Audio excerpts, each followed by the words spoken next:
Bapa yang baik, hari ini Tuhan, kami sedang ada di dalam hadirat Tuhan. Ketika kami sedang ada di dalam hadirat Tuhan, maka kami yakin dan percaya seluruh atmosfer di dalam gereja ini Tuhanlah yang akan memberikan hikmat. Seluruh atmosfer yang sedang bekerja, kuasa Roh Kudus-Mu yang sedang beracara pada hari ini, biarlah Roh Kudus-Mu ini juga Tuhan membuat kami semua dapat terus melihat kebenaran. Kami dapat memisahkan antara kebenaran dengan hal yang tidak benar. Kami yakin dan percaya hari ini Tuhan, biarlah kami datang dari rumah, kami ada di tempat ini, dan ketika kami pulang, kami yakin dan percaya ada sesuatu hal yang terjadi di dalam hati kami. Ada sesuatu pertobatan yang serang terjadi di dalam kehidupan kami. Ada sesuatu yang tidak pernah terjadi sebelumnya. Karena hari ini ada hadirat Tuhan yang luar biasa. Karena di dalam hadiratnya ada pertobatan, di dalam hadiratnya ada kesembuhan, di dalam hadiratnya ada pemulihan, di dalam hadiratnya ada hal-hal yang dahsyat yang boleh terjadi pada hari ini. Dan kami yakin dan percaya Tuhan, lewat kebenaran firman-Mu pada hari ini akan mengubah hidup kami, akan kembali kami ke dalam jalan Kristus yang benar. Kami akan kembali kepada jemaat yang mula-mula, dan kami yakin dan percaya kami tidak mau seperti jemaat di Sardis Tuhan, yang kelihatan hidup akan tetapi mati. Oleh karena itu berikan urapan-Mu yang baru kepada hamba-Mu. Biarlah urapan-Mu yang baru, yang dahsyat, yang dari kuasa Roh Kudus-Mu boleh mengalir lewat mulut lidah bibir hamba-Mu, sehingga apapun yang hamba-Mu perkatakan bukan hamba-Mu lagi, tetapi Yesus Kristus yang boleh nampak dan beracara dengan heran dan luar biasa. Dan hari ini kami yakin dan percaya, pulang dari tempat ini kami akan penuh dengan kemenangan. Pulang dari tempat ini kami akan penuh dengan hal-hal yang baik. Pulang dari tempat ini Tuhan, kami berubah seturut dengan kehendak Tuhan. Terima kasih Bapa yang baik, berfirmanlah. Kami akan duduk diam mendengarkan firman-Mu seperti telinga seorang murid dan hati seorang hamba. Seluruh umat Tuhan yang percaya, kita katakan bersama-sama, amin. Shalom Bapak Ibu Saudara. Puji Tuhan kalau hari ini kita masih ada di tempat ini dan menikmati kebenaran firman Tuhan yang akan saya sampaikan. Dan biarlah kita mengambil judul pada hari ini, yaitu manusia baru menurut Kristus. Manusia baru menurut Kristus. Oleh karena itu yuk bersama-sama kita buka satu ayat pada Wahyu pasal yang ketiga, ayat yang pertama saja. Wahyu pasal 3 ayat yang pertama saja. Kalau sudah ketemu, Bapak Ibu Saudara bangkit berdiri. Ini angpau gak muat di kantong ya, terlalu banyak. Haleluya. Sampai ada 25. Ada yang kebagian gak ya? Nongol. Haleluya. Yuk kita baca bersama-sama. 1, 2, 3. Dan tuliskanlah kepada malaikat jemaat. Udah ketemu belum? Wahyu pasal 3 ayat yang pertama. Gara-gara angpau pada nggak dengar. Fokusnya berubah. Haleluya. 1, 2, 3. Dan tuliskanlah kepada malaikat jemaat di Sardis, inilah firman Dia yang memiliki ketujuh roh Allah dan ketujuh bintang itu. Aku tahu segala pekerjaanmu. Engkau dikatakan hidup, padahal engkau mati. Tuhan Yesus memberkati. Nanti yang nggak dapat angpau, nanti saya transfer ke rekening masing-masing. Ada haleluya? Yang nggak dapat angpau. Nah, Bapak Ibu Saudara yang terkasih, manusia baru menurut Kristus. Sebenarnya, apakah kita ini hari-hari ini hidup kita hidup benar atau hidup setengah mati atau bahkan mati? Karena jemaat di Sardis dikatakan Tuhan, dibilang begini, engkau dikatakan hidup, padahal engkau mati. Ada haleluya. Nah, di sini mereka mengira atau kita bahkan mengira bahwa hidup kita ini sebenarnya hidup. Sebenarnya hidup kita ini kelihatan hidup, kelihatan penuh dengan sukacita, kelihatan penuh dengan hal-hal yang baik, tapi sebenarnya mati. Banyak orang Kristen yang seperti demikian. Banyak orang Kristen yang lemah. Banyak orang Kristen yang melakukan hal ini sehingga kelihatannya seharusnya kita sudah mati waktu saat kita dibaptis bersama-sama dalam Kristus. Tetapi aneh bin ajaib, kita sudah dibaptis, sudah mati, sudah meninggalkan kelakuan lama kita, tapi ketika kita bangkit, dosa-dosanya ikut lagi. Ada haleluya. Bahkan ada orang yang sudah dibaptis, sudah tenggelam semuanya, ketika dia bangkit, dibaptis bangkit, itu dosa-dosanya tidak berkurang. Kelakuan lamanya masih kelakuan yang lama, tidak ada lagi kelakuan yang baru. Aneh bin ajaib. Nah, jadi jika kita belum mati, bagaimana mungkin kita bisa hidup di dalam Kristus? Ada haleluya. Bagaimana mungkin kita bisa hidup di dalam Kristus jika kita belum mati dari kehidupan kita yang lama? Bagaimana kita bisa menjalani komitmen total kita kepada Tuhan? Ada banyak orang Kristen yang berbicara begini, Pak, saya sudah total melayani Tuhan. Saya ini dulunya pengusaha, Pak. Saya ini dulunya penjahat, Pak. Saya ini dulunya tukang main judi, Pak. Saya ini dulunya tukang zina, Pak. Saya ini dulunya tukang macam-macam lah. Ya kan, semua kelakuan lama. Tapi saya sudah meninggalkan kehidupan lama dan saya berusaha untuk hidup baru. Bahkan ada yang jadi pendeta, bahkan ada yang jadi pelayan Tuhan. Tetapi kenapa ketika mereka ada di dalam satu gereja, bukan tambah baik, malah tambah buruk, bukan tambah hebat, bukan tambah luar biasa, bukan tambah menjadi berkat bagi banyak orang, tetapi menjadi batu sandungan bagi banyak orang. Karena kenapa, Bapak Ibu Saudara?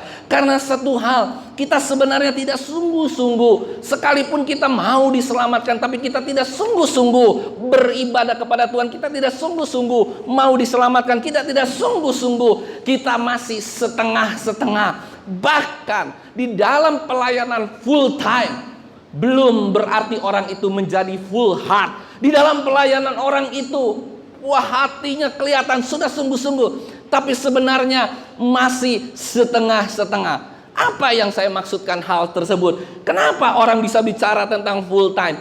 Kenapa orang bisa bicara tentang dia meninggalkan pekerjaannya, dia meninggalkan bisnis dan usahanya, dia masuk ke dalam pelayanan, dia full time menjadi pendeta. Tetapi ketika dia jadi pendeta, ketika dia jadi hamba Tuhan, apa yang terjadi? Kekecewaan demi kekecewaan terjadi. Tuhan, kenapa ketika aku menjadi full timer, seorang hamba Tuhan, pendeta, gembala sidang, malah terbalik?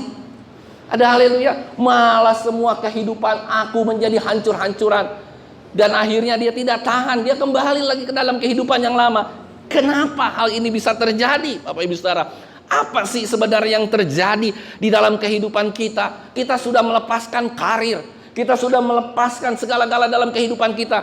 Bahkan kita sudah menjual seluruh harta benda kita, rumah kita, mobil kita, semuanya kita sudah jual. Kita sudah jadikan itu menjadi pelayanan. Tapi ketika di pelayanan tidak terjadi hal-hal yang baik dalam kehidupannya. Kenapa hal itu terjadi? Karena satu hal, dia sudah menjual seluruhnya, dia sudah menjual jabatannya, dia sudah menjual karirnya, dia sudah menjual segala-galanya. Tapi ada yang dia tidak bisa lepaskan. Yang percaya katakan amin. Ada yang dia tidak bisa lepaskan. Apa itu yang dia tidak bisa lepaskan? Keakuan, egois. Itu yang menjadi masalah berat dalam seluruh kegiatan pelayanan, dalam seluruh kehidupan keluarga. Hanya satu, saudara. Sebenarnya Tuhan, ketika Tuhan minta engkau harus melepaskan seluruh harta bendamu. Ketika ada orang kaya, orang anak muda kaya yang dikatakan, bagaimana Tuhan saya dapat mengikut Kristus? Apa yang dikatakan oleh anak muda kaya itu? Jual segala milikmu, terus ikutlah buat Tuhan. Masalah yang paling utama adalah bukan harta. Masalah yang paling utama bukan jabatan. Masalah yang paling utama bukan segala-gala dalam kehidupan kita. Dia hanya butuh satu dalam kehidupan kita. Kita jual, kita hancurkan, kita tinggalkan. keakuan kita, keegoisan kita yang terjadi di dalam kehidupan kita. Karena keakuan itu menjadi nomor satu, menjadi hal terbesar yang Tuhan ingin hancurkan dalam kehidupan kita. Kenapa saya katakan demikian? Kristus, ketika dia ada di dunia ini, apa yang terjadi dengan Kristus? Ketika dia lahir, dia tidak punya tempat untuk lahir. Dia tidak punya tempat untuk dia bisa berkembang, bertumbuh. Dia dikejar-kejar. Natal bukan Natal yang luar biasa, tapi Natal berdarah. Natal bukan Natal yang hebat, tapi Natal pembunuhan.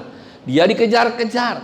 Saudara yang terkasih, Kristus ketika dia sudah mulai beranjak dewasa, dia juga tidak mengalami keenakan dalam kehidupannya, kenyamanan dalam kehidupannya. Bahkan Kristus mengalami hal-hal yang buruk dalam kehidupannya. Dan dia bisa menerima itu. Karena apa, saudara? Karena satu hal, dia sudah melepaskan keakuannya. Dia sudah tidak ada lagi aku yang paling besar, tetapi yang ada di dalam kehidupannya adalah Kristus yang paling besar. Kristus di atas segala-galanya. Hidup adalah Kristus dan mati adalah keuntungan. Begitu yang dikatakan oleh Filipi.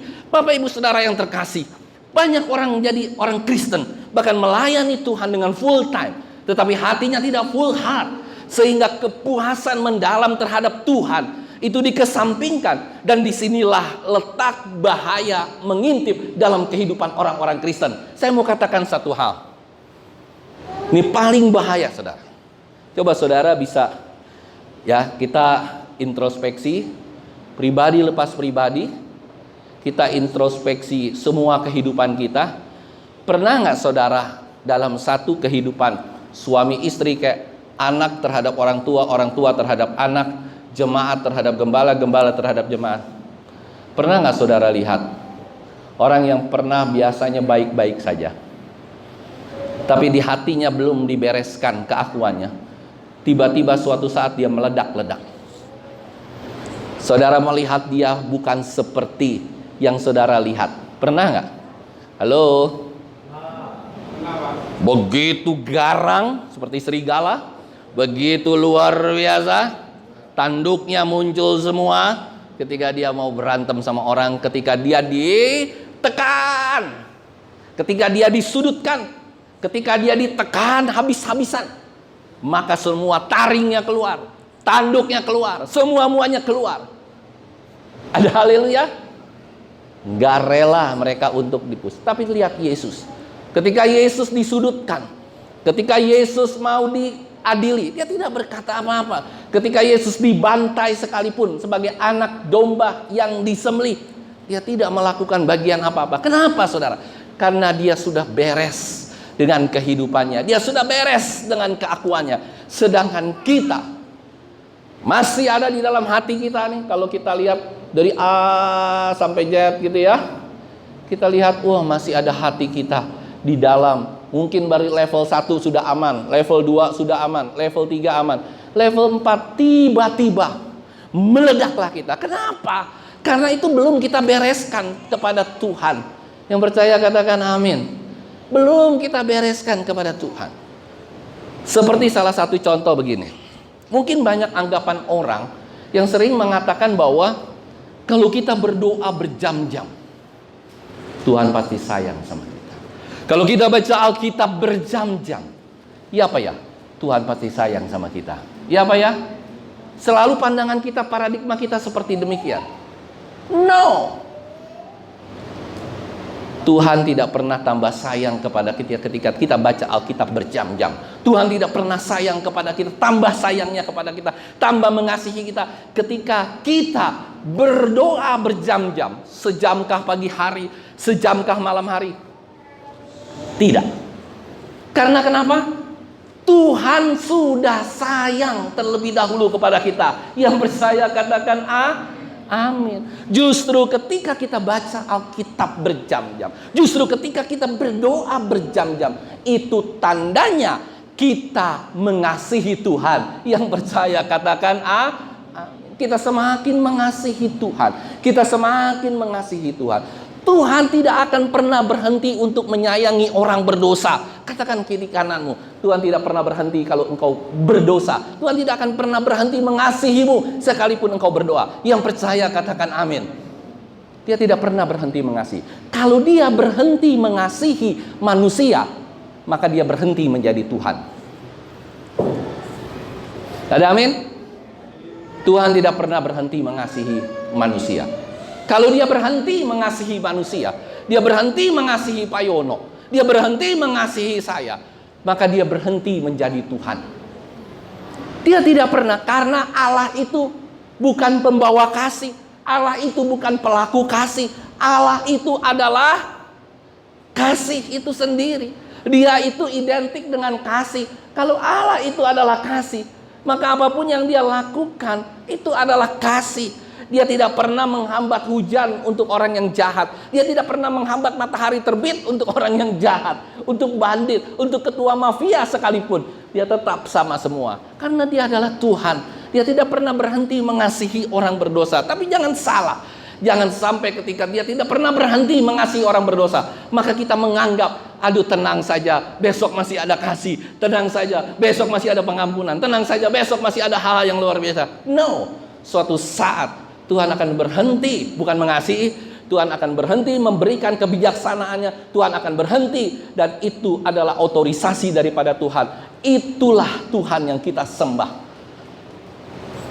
Itu saja sudah menjadi hal-hal yang buruk dalam kehidupan kita. Apalagi ketika kita tidak memberikan persepuluhan. Kita pikir kalau kita memberikan persepuluhan, maka itu hidup kita akan diberkati. No. Saudara beri persepuluhan 10 juta sebulan, saudara bilang, wah nanti bulan depan aku akan diberkati Tuhan. No. Saudara nggak perlu beri perpuluhan pun, saudara tetap diberkati Tuhan. Yang percaya katakan amin. Akan tetapi Tuhan melihat, kalau engkau tidak memberikan perpuluhanmu kepada Tuhan, maka itu tandanya engkau berhenti mengasihi Tuhan. Engkau berhenti mengasihi. Halo, katakan kiri kananmu. Engkau berhenti, jangan pura-pura nggak tahu kiri kanan. Engkau berhenti mengasihi itu Tuhan. Tuhan nggak perlu uangnya, tapi Tuhan perlu tanda kasihmu kepada Tuhan. Engkau berhenti mengasihi Tuhan ketika engkau tidak lagi berdoa di pagi hari, ketika engkau tidak lagi berdoa di malam hari. Itu bukan karena kewajiban, engkau sudah berhenti. Hatimu sudah dingin terhadap Tuhan. Coba engkau suatu saat ya, Pak Yono ya, siapapun di sini yang mungkin masih merokok, coba saudara pernah nggak punya ini, punya korek? Korek kalau ditaruh di dalam air, dicemplungin di dalam mangkok berair, coba saudara lihat, bisa nggak? Nggak bisa, nggak akan bisa lagi. Saya mau katakan satu hal. Kalau hatimu sudah makin lama makin dingin bersama dengan Tuhan, maka suatu saat kelak hidupmu akan berantakan total. Kehidupan keluargamu akan berantakan total. Kehidupan bisnismu akan berantakan total. Itu bukan karena Tuhan tidak mengasihi saudara. Jangan sampai salah sangka. Tuhan gak mengasihi saya, Tuhan gak memberkati saya gara-gara saya tidak berdoa kepada Tuhan, gara-gara saya tidak beri perpuluhan kepada Tuhan, gara-gara saya tidak baca Alkitab. No. Itu semua engkau baca Alkitab, engkau beri perpuluhan, engkau berdoa, itu bukan karena, jangan salah ya, bukan karena engkau akan, wah suatu saat aku akan mendapatkan reward, suatu saat aku akan mendapatkan sesuatu. No. Tetapi itu tandanya bahwa kita mengasihi Tuhan dengan sungguh-sungguh. Itulah tanda cinta kasih kepada kita kepada Tuhan. Yang percaya katakan jangan terbolak-terbalik.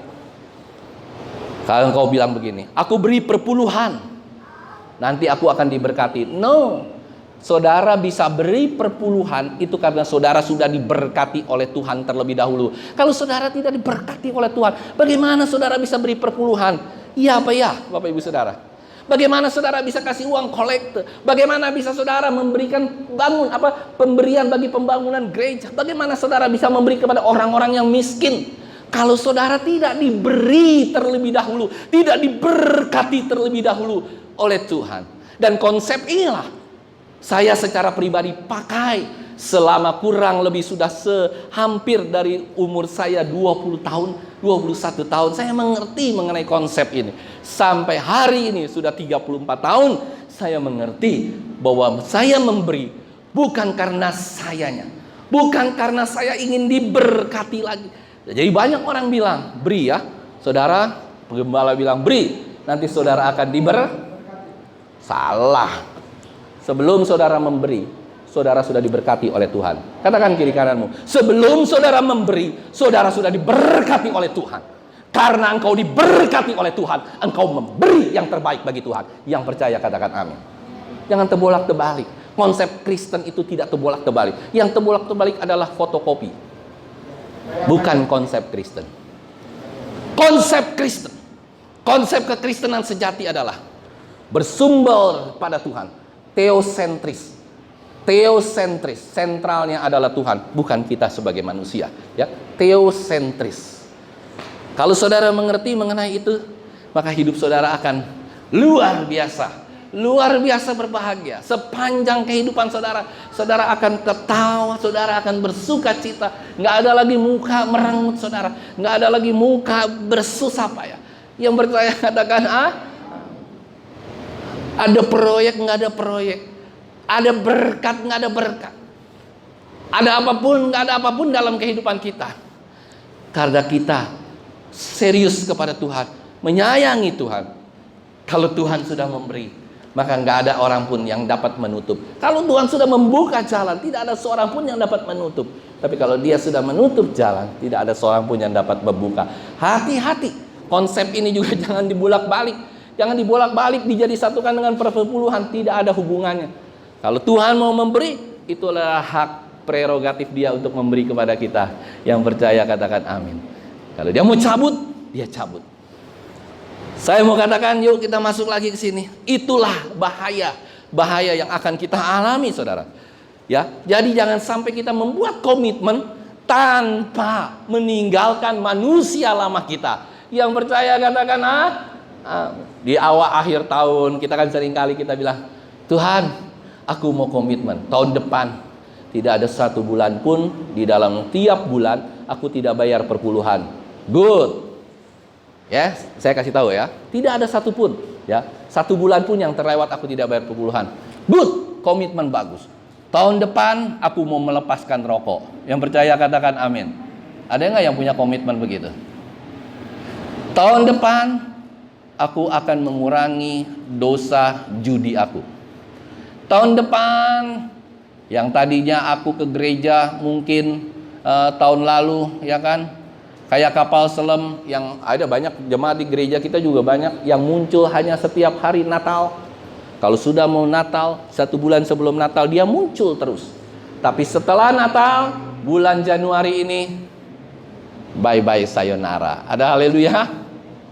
Tahun depan, tahun 2023, aku mau komitmen setiap minggu aku ada di dalam gereja. Oke, 2 komitmen bagus. Tahun depan yang tadinya aku kasar terhadap istriku yang bawel cerewet seperti kaleng rombeng. Tahun depan aku ingin merubah. Boleh, itu bagus semua, itu bukan jelek, komitmen. Tapi saya mau katakan, komitmenmu tidak akan pernah terrealisasi tahun depan kalau engkau tidak rubah satu hal, keakuanmu. Amin, saudara. Kalau keakuanmu enggak kau rubah, itu semua selesai. Karena apa? Semuanya aku mau bayar perpuluhan. Ngapain saya bayar perpuluhan? Saya mau beli sepatu baru dulu. Mau ngapain? Saya masih punya hutang. Saya harus bayar hutang dulu. Ya apa ya? Perpuluhan diabaikan. Aku mau jalan-jalan dulu. Pokoknya perpuluhan nomor 10. Aku mau ini dulu semua. Itu kan keakuan, saudara. Coba kalau suatu saat rezekimu, berkatmu di-stop sama Tuhan. Apa kau masih bisa bayar hutang? Apa kau masih bisa melakukan hal-hal yang lain? Apa kau bisa beli baju, beli sepatu, segala macam? Kalau berkatmu sudah ditutup sama Tuhan, selesai. Kata orang Batak. Ya. Jadi komitmen itu nggak akan ada artinya kalau diri kita tidak berubah. Engkau mau ke gereja setiap minggu, tapi hari minggu depan ada lagi kerjaan, hari minggu depan lagi anjing aku sakit, hari minggu depan lagi ini mesti jaga rumah, jaga ini, nggak pernah ke gereja, saudara. Karena kenapa? Akunya ini, egonya ini lebih utama dari segala-galanya. Yang lainnya dikesampingkan, Tuhan pun dikesampingkan, Tuhan pun dinomor 10-kan. Ada amin, saudara? Dan inilah juga yang menjadi pemecah belah antara istri dan suami. Suami dan istri, kalau sudah sama-sama ego, tinggal tunggu saja tanggal mainnya. Amin, saudara? Ya pasti akan bye-bye. Harus salah satu boleh mengalah. Harus salah satu mengalah. Hidup baru itu pasti akan menimbulkan suatu kontradiksi yang kuat dalam kehidupan kita. Ada tarik-menarik yang kuat. Satu pihak kita ingin begini, tapi satu pihak kita ingin begitu. Satu pihak kita ingin baik, satu pihak kita nggak mau. Satu pihak kita ingin memberi, tapi satu pihak nilai-nilai pelit kita nggak ampun-ampun, terlalu ada dalam kehidupan kita. Nah, oleh karena itu, seharusnya dalam kehidupan kita tidak mati secara progresif. Kita bisa bertobat secara progresif, ya. Pertobatan hari ini, besok bertobat lagi, bertobat, ya. Tapi waktu saudara mematikan keinginan daging, waktu saudara mematikan keinginan keakuan saudara, itu tidak bisa progresif. Itu harus selesai sampai hari itu juga. Ketika engkau progresif, maka sebelum habis selesai, dia akan bangkit lagi. Dia akan bangkit lagi. Jadi keakuanmu akan bangkit lagi. Dan itu memang harus selalu dicoba dalam kehidupan kita. Selalu harus ada testing yang baik dalam kehidupan kita. Semua testing itu seturut dengan kehendak Tuhan. Saudara yang terkasih, saya mau katakan satu hal pada hari ini. Kalau saudara serius, ya, Tuhan bilang apa? Tinggalkan semua kehidupan lama kita. Sangkal diri, pikul salib. Siapapun yang tidak pernah melepaskan segala milik kita, tidak akan pernah menjadi muridnya Kristus. Yang percaya katakan amin. Tidak akan pernah.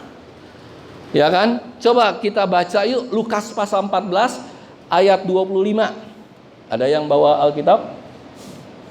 Lukas pasal 14 ayat 25.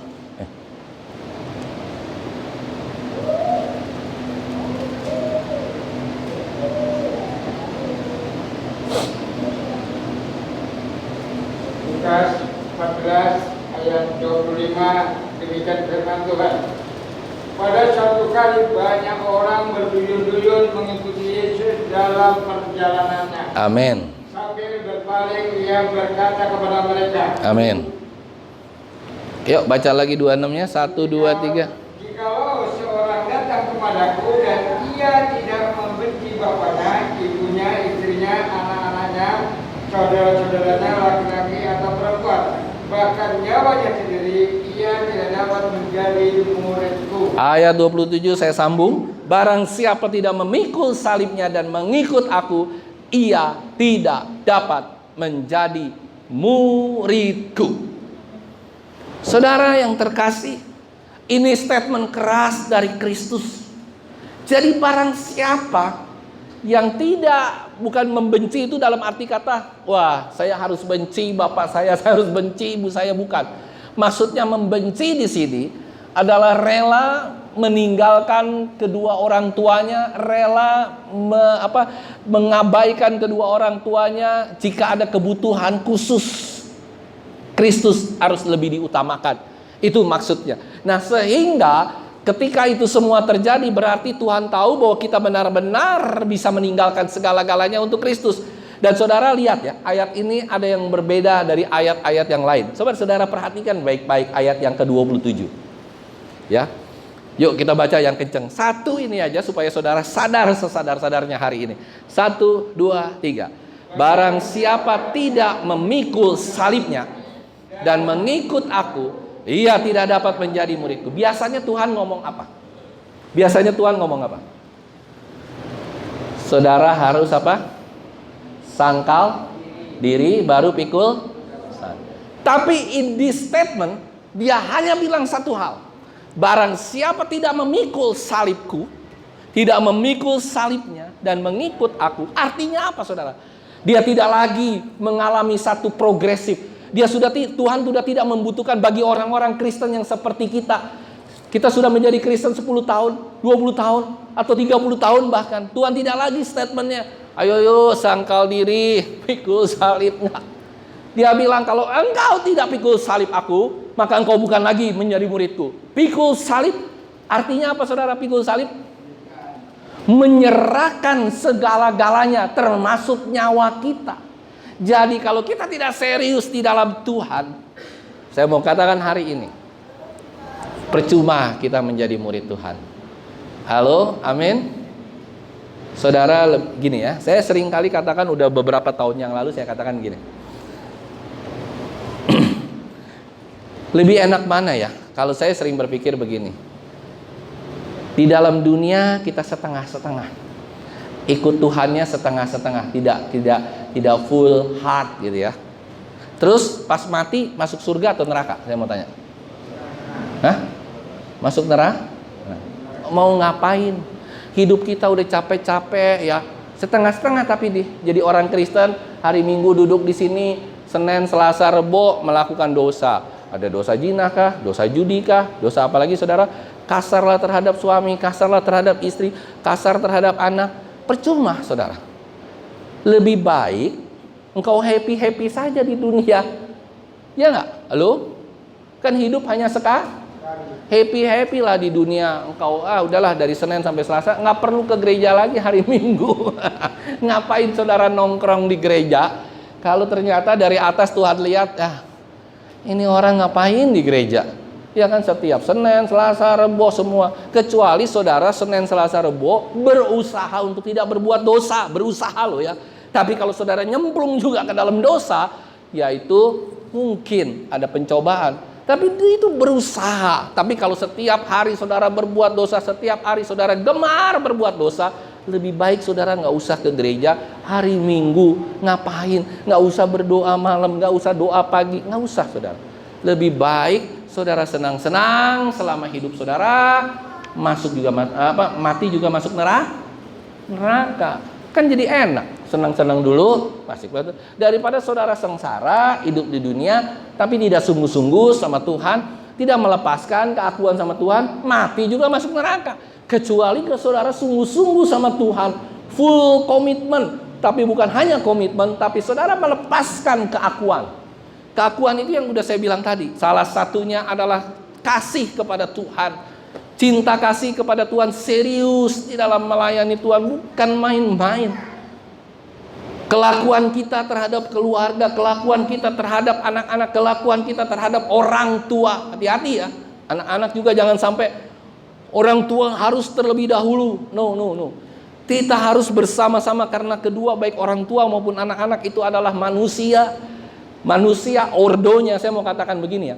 Manusia ordonya itu dengan manusia itu sama. Mau dia anak, mau dia orang tua kayak, mau dia kakek, mau dia nenek, itu ordonya sama, sejajar. Yang ordonya berbeda di atas manusia, ordonya berbeda itu hanya Tuhan.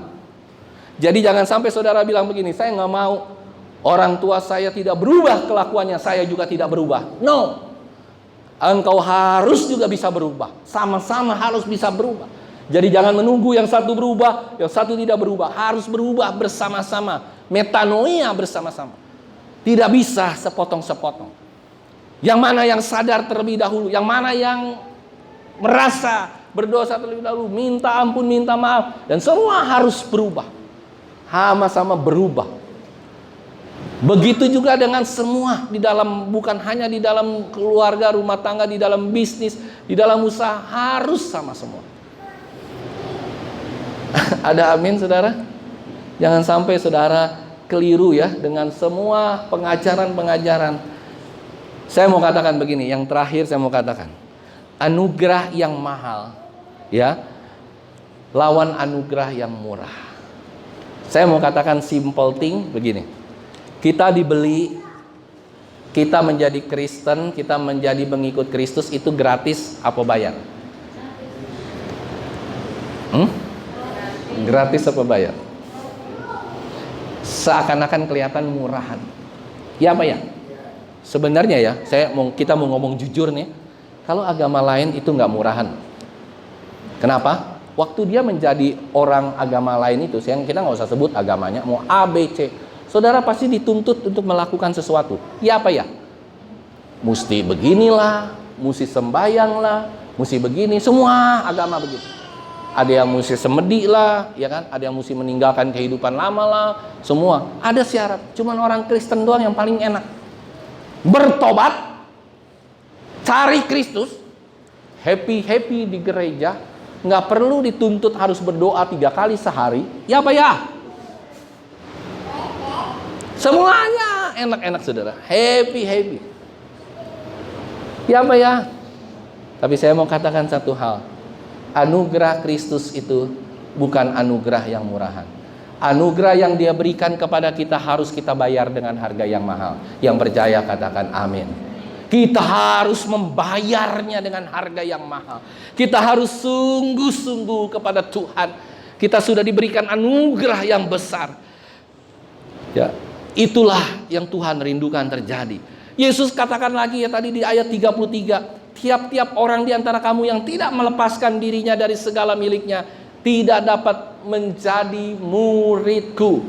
Jadi kita kalau tidak melepaskan dari kita segala milik kita, milik itu bukan harta loh saudara, bukan hanya harta, tapi seluruh keinginan kita, keinginan daging kita seluruhnya. Sehingga apapun yang kita perbuat, Tuhan mau agar kita serius dan sungguh-sungguh melepaskan itu semua.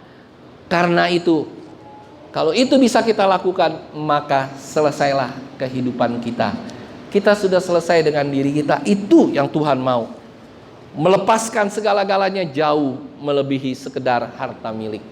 Yang saya mau katakan yang terakhir dari khotbah saya hari ini adalah simple thing.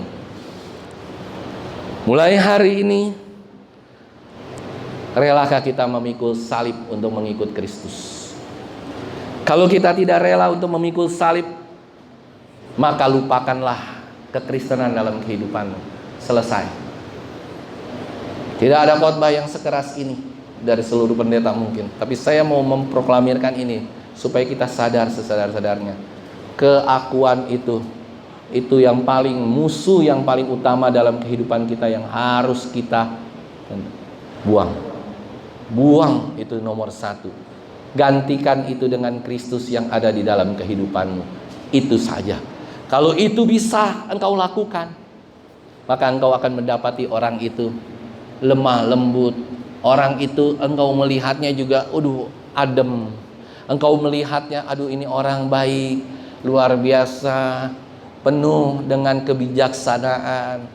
Bukan seorang yang pemarah, bukan seorang yang emosional, bukan seorang yang sombong dengan hartanya, sombong dengan segala yang dia milikinya, sombong dengan segala sesuatu apapun yang dia milikinya. Berarti engkau sudah selesai. Dan inilah bagian yang paling berat dari kekristenan. Tidak ada lagi yang lain. Bagaimana kita bisa melepaskan keakuan kita, itu yang paling utama dalam kehidupan kita. Yang percaya katakan amin. Semua itu hanya berpatok. Semua kejadian di dunia ini hanya gara-gara keakuan. Saya mau tanya, perang kemarin Rusia lawan siapa? Ukraina. Itu gara-gara apa? Keakuan. Ditantang-tantang, ya kan? Kebetulan presiden Ukraina itu adalah mantan komedian. Tahu komedian tahu kan? Kayak si Tukul, kayak siapa namanya di Indonesia nih, Sule. Nah, itu presiden Ukraina. Nah, si presiden Ukraina ini pernah main film, nantang Rusia, peranglah sama Rusia, oke? Ketika dia benar-benar jadi presiden, apa yang terjadi, saudara? Tantang si Rusia. Dia sebenarnya awalnya tidak menantang, dia disupport sama Amerika segala macam. Ayo, lu berantem. Dia berani kan. Tantang, keakuannya hebat kan. Muncul, set, ayo menang. Giliran udah perang, negara yang mendukung, tinggalin dia satu-satu, saudara.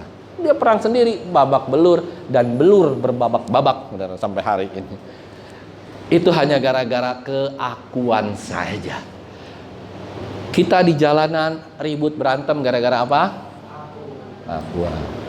Jadi kalau saudara naik mobil, naik motor, dipepet, jatuh, segala macam, keserempet, selesaikan baik-baik. Bukan hanya puji Tuhan, kalau saudara turun, puji Tuhan, ya udah, orang-orang seberang akan bilang, oke, makasih Pak, selamat jalan. Enggak, tetap harus bertanggung jawab. Seperti khotbah saya waktu itu, ketika saya dituduh, bro, saya turun. Ya, itulah, makanya disitulah kita perlu wibawa Kristus. Dan Tuhan hari itu pasti akan melindungi, asal kau jangan emosi. Karena ketika engkau emosi, Roh Kudus kabur. Ada haleluya. Tapi ketika engkau tenang, kalem, ya kan, katanya mau ada 1000 orang kayak di dalam itu yang pakaian putih-putih, seperti saya yang turun 5 orang putih-putih semua, saya santai aja, tenang saja.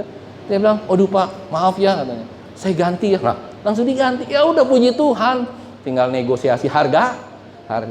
Ya jadi seperti itu, nggak usah ribut-ribut lah. Kita di jalan, sama di rumah juga tidak usah ribut-ribut. Istri juga begitu ya. Jangan bawel sama suami. Kalau suami lagi nyantai, lu ngapain sih, tidur aja? Nah, jangan. Lagi nonton lagi. Jangan, saudara. Pusing si suami. Suami juga begitu. Ngapain sih kamu santai aja. Jangan, saudara. Ya kan, ada satu kisah nih yang terakhir sebelum akhiri khotbah ini, ada satu kisah yang luar biasa. Tiba-tiba ada suami, istrinya ini memang luar biasa, saudara. Ngoceh terus setiap hari. Kayak radio rusak. Nah, suatu saat si suami ajak makan malam yang indah di satu tempat. Ada makan indah. Makan apa yang kau mau. Nah, makanlah istrinya kan. Wah, asik. Dibayarin sama sang suami. Habis itu jalan-jalan, ya kan? Jalan-jalan dia seputaran taman. Nggak lama ada sumur di tengah taman. Sumurnya indah, ada lampunya, romantic dinner. Ini istri-istri udah pernah belum diajak sama suami romantic dinner? Nah, belum. Pak Yono udah pernah belum ajak Bu Yono romantic dinner? Payah dah. Harus ajak istri romantic dinner, gitu kan? Nah, udah gitu di tengah-tengah sumur. Nah, dia beliin es krim, saudara, malam-malam ada es krim, dia beliin es krim. Ini mah, ya mama saya habis dibeliin es krim, ya kan, suaminya bilang, itu di atas ada bintang yang indah. Si istri lihat bintang yang indah, dijorokin, saudara, masuk ke dalam sumur. Bluk, si suami bilang, haleluya, puji Tuhan. Nggak lama, karena malam, saudara, tiba-tiba 15 menit kemudian si suami lagi minum wine, nyantai di pinggir. Tiba-tiba muncul. Tahu nggak yang muncul siapa, saudara? Jin itu sudah hidup ribuan tahun di dalam sumur. Jin itu komplain sama ini. Suami, ngapain kau buang istrimu? Saya lagi tenang-tenang, gara-gara dia ngoceh saya keluar. Udah ribuan tahun saya di dalam nggak keluar. Ini gara-gara istrimu saya jadi keluar kandang. Pak Yono ketawa, rupa-rupanya istrinya suka ngoceh. Dia keluar, saudara. Haleluya. Akhirnya si Jin angkat lagi istrinya. Brek. Aduh, suaminya bilang, aduh, ya memang inilah yang harus aku lakukan. Suami harus turunin keakuannya. Sang istri juga sama, harus tenang, santai. Kalau di rumah jangan terlalu banyak ngomong. Ada amin, saudara? Tapi bukan berarti gagu ya. Jangan melihat sedikit berantakan. Itu sendal sepotong di sana, sepotong di sini. Kotor, begini. Waduh, pusing, saudara. Yang saya mau katakan ya, kalau sampai begitu, kalau suamimu nanti pindah rumah sama cari istri baru, jangan salahin suami. Ada haleluya? Ya kan? Karena kenapa? Dia pusing, saudara. Di rumahnya begitu. Tapi kalau di rumahnya tentram, damai, dia bisa enjoy. Saudara jangan jauh-jauh deh. Burung deh. Saudara pernah piara burung dara nggak? Kalau saudara pernah piara, saya pernah dulu piara banyak di atas. itu dia pasti sukacita. Kalau istrinya santai-santai, tapi kalau istrinya galak, ya kan baru mau masuk kantong diserobot, galak diserobot, dia kabur-kaburan ke atas, saudara. Ya, jadi keakuan itu penting dalam kehidupan kita pribadi lepas pribadi. Tidak hanya istri saja, suami juga sama. Ya kan, supaya istri bisa betah di rumah, anak-anak bisa betah di rumah, suami harus menyayangi dengan sungguh-sungguh, dengan tulus kepada seorang anak maupun kepada istri kita. Ada haleluya? Beri yang terbaik, jangan pernah bersungut-sungut. Kita beri yang terbaik sama istri, kita beri yang terbaik sama anak-anak kita, sehingga kita bisa terus ada damai, sejahtera, sukacita dalam kehidupan keluarga dan rumah tangga kita. Ada amin? Begitu juga di kantor, ya. Saudara, kalau saudara bisa tekan emosi saudara, dan saudara tidak pernah membantah atasan saudara, sekalipun diomelin, sekalipun saudara menangis. Bawahan saya sih nggak pernah nangis kalau saya omelin, ya. Cuman mewek aja. Ya kan, dia nangis, dia nggak pernah membantah. Itu atasan akan nilai, oh ini orang hebat, 3 tahun, 4 tahun, ya kan, luar biasa, dia nggak pernah bantah. Pasti yang ada di pikiran atasannya apa, saudara? Ini anak luar biasa, anak baik. Suatu saat saya akan berikan yang terbaik. Gitu. Ada amin, saudara? Jangan diomelin sekali, kaburnya 2 kali. Diomelin sekali, nangisnya 3 kali. Nah, itu bahaya. Jadi kalau kita di kantor, berorganisasi, di gereja penuh dengan itu, saya yakin dan percaya, sebelum engkau masuk ke dalam kerajaan surga yang sesungguhnya, surga itu sudah terjadi dalam kehidupanmu di dalam dunia ini. Yang percaya katakan amin.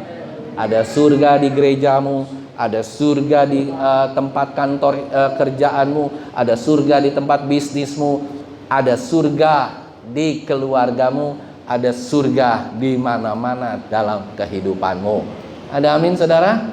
Saya yakin dan percaya teman-temanmu pun akan senang kalau engkau tidak ada, engkau dicari-cari. Jangan sampai engkau punya teman, kalau nggak ada dia bilang, oh biarin aja, dia udah nggak ada, maling udah mati, gitu kan. Nah, itu bahaya. Tapi kalau engkau dicari-cari sama teman, si ini di mana ya ini, wah yuk sini datang, berarti engkau dikasihi, dan engkau harus semakin hari menekan keakuanmu, dan keakuan kita itu harus kita buang. Apalagi yang jelek-jelek, saudara, kita buang. Jadi sekalipun wajah kita jelek, kalau keakuan kita bagus, maka semua pasti akan suka kepada kita. Ada amin? Anak-anak muda juga sama. Saya mau kasih satu hal, ya. Saya simple. Kalau kita keakuan kita sudah benar-benar buang, saya yakin dan percaya nggak ada seorang pun yang susah untuk mencari pasangan hidup. Tapi ketika keakuan kita itu selalu di atas segala-galanya, keakuan aku hebat, keluarga aku hebat, aku punya segala-gala, aku punya rumah, aku punya mobil, aku punya bisnis, aku punya ini. Itu sudah ada di mindset kamu, ke mindset kita semua nih, anak-anak muda, baik cewek maupun cowok. Selesai hidupmu. Engkau gak akan pernah dapat pasangan hidup yang terbaik. Yang dapat adalah engkau sama dengan keakuan yang sama. Dan ketika engkau menikah, pangpung, tidak sampai 1 tahun, maka engkau ada KDRT, maka engkau akan terjadi smackdown, tinju, dan yang lain-lain. Saya garanti itu terjadi. Kata sudah banyak hal itu terjadi. Jangan. Apalagi sebagai seorang anak, itu harus melepaskan segala. Yang kaya bukan kita, kecuali emang anak itu sudah kerja, ya sudah punya segala-gala. Tapi itu pun nggak boleh. Yang kaya itu bukan kita, yang kaya itu bukan orang tua kita, tapi yang kaya itu Bapa di surga. Kita nggak punya apa-apa. Jadi kita harus ketika kita lagi mencari jodoh, melakukan segala sesuatu, itu harus seperti itu. Karena itu kenapa saya tertarik sama Ibu Gembala, yaitu karena satu hal. Ada amin, saudara? Karena dia tidak pernah melihat harta, ya kan? Yang dia lihat hanya deposito. Dia nggak pernah lihat harta saya, walaupun saya nggak punya apa-apa, dia lihat. Dia hanya lihat saya hebat, saya ganteng, saya segala macam, itu puji Tuhan. Ya, dia nggak pernah lihat harta saya walaupun saya miskin, nggak punya apa-apa, dia nggak pernah lihat. Dia lihat hanya karakter saya. Ada amin? Ada amin Bu Gembala? Dia lihat hanya karakter saya. Wah, ini karakternya ini luar biasa. Maksudnya luar biasa harus dibina lagi, saudara.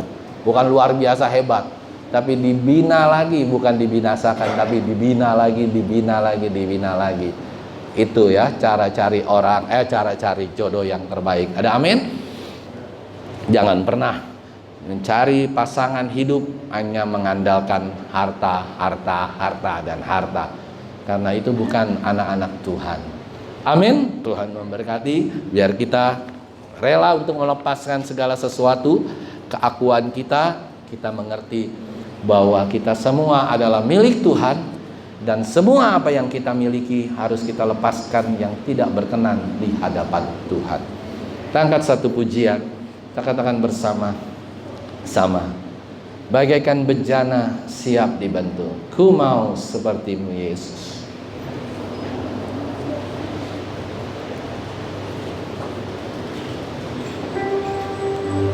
Terima kasih Tuhan. Kalau hari ini kami ada di tempat ini Tuhan, maka itu berarti kami belajar untuk mencintai Tuhan. Kalau kami ada di dalam doa pagi kami setiap hari bersama dengan Tuhan, saat teduh dengan Tuhan, itu berarti kami sedang belajar mencintai Tuhan. Kalau kami membaca Alkitab setiap hari, itu pun kami sedang belajar untuk mencintai Tuhan. Tolong kami Tuhan, semua dalam kehidupan kami harus terjadi. Kami rindu Tuhan, rubah karakter kami sehingga kami menjadi ciptaan yang baru dan bisa dinikmati oleh sesama manusia, bisa dicicipi oleh Tuhan. Terima kasih Bapa yang baik, oleh firman-Mu yang akan terus mengubah hidup kami menjadi manusia baru menurut Kristus.